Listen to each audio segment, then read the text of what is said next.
चार बेलगाम घोड़े। मोटिवेशनल कहानी। Motivational Hindi story. कई सालों पहले किसी एक राज्य में एक राजा राज करता था। इस राजा को घोड़े पालने का बहुत शौक था।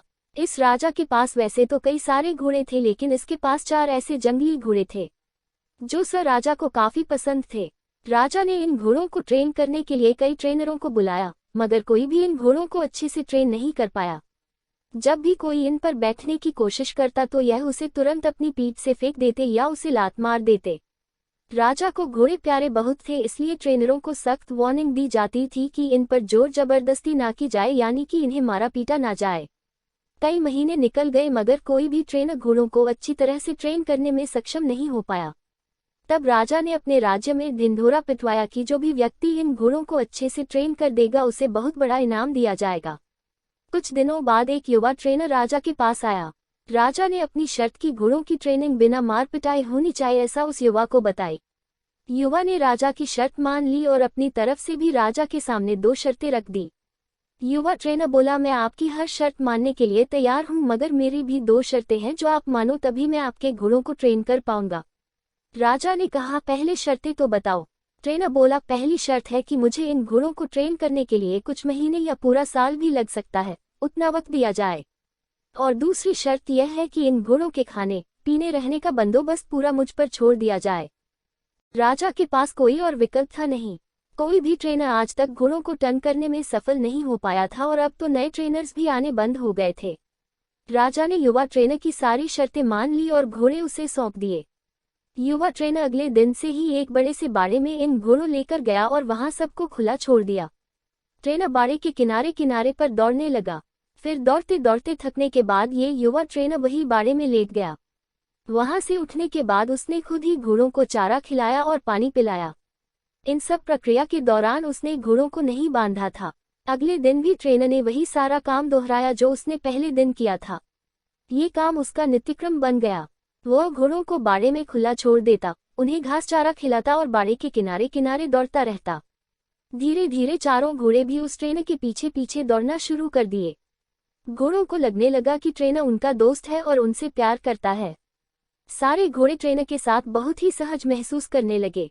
कुछ महीने बीतने के बाद एक दिन राजा अपने घोड़ों की खबर लेने के लिए और ये देखने के लिए कि ट्रेनिंग कैसी चल रही है बाड़े में आया। राजा ये देखकर खुश हो गया कि सारे घोड़े ट्रेनर के पीछे पीछे दौड़ रहे थे। राजा को अब यकीन हो गया कि यह ट्रेनर ही उसके घोड़ों को ट्रेन कर सकता है। राजा खुशी खुशी वहां से चला गया। देखते ही देखते एक साल बीत गया। तब जाकर युवा ट्रेनर ने राजा को संदेशा भिजवाया कि घोड़े पूरी तरह ट्रेनिंग हो चुके हैं, सो राजा एक बार आकर देख ले। राजा की हाजिरी में युवा ट्रेनर ने एक के बाद एक सभी घोड़ों की सवारी की और उन्हें मनचाही जगह पर ले जाकर दिखाया। राजा ये देखकर बहुत खुश हो गया। राजा ने युवा ट्रेनर से पूछा कि मुझे तुम बताओ कि तुमने ये कैसा किया। युवा ट्रेनर ने राजा को सारी बात समझाते हुए कहा, मैंने सबसे पहले इन घोड़ों को अपनापन महसूस कराया। इनके साथ रहकर मैंने इनको आज़ाद करके यह जताया कि मैं इनका दोस्त हूँ और मैं इनसे प्यार करता हूँ। फिर मैंने इनको खाना और पानी देकर उनके और करीब जाने की कोशिश की और इनके साथ खेलकर इन्हें सिखाने की कोशिश की। इस तरह धीरे धीरे यह मुझे अपने करीब आने देने लगे, अपनी पीठ पर बैठने देते और फिर एक दिन ऐसा भी आया जब मुझे ये पीठ पर बिठाकर दौड़ने लगे। राजा ने युवा ट्रेनर की समझदारी की प्रशंसा की, उसे वादे के अनुसार लाखों सोना मुहावरे दी और साथ में हमेशा के लिए इन चारों घोड़ों की देखभाल करने की नौकरी भी दी।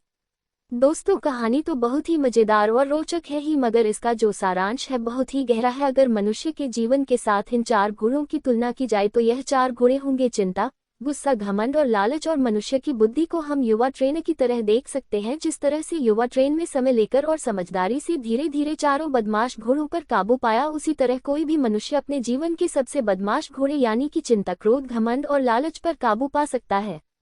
पहला, अप्रशिक्षित घोड़ा जो कि चिंता है।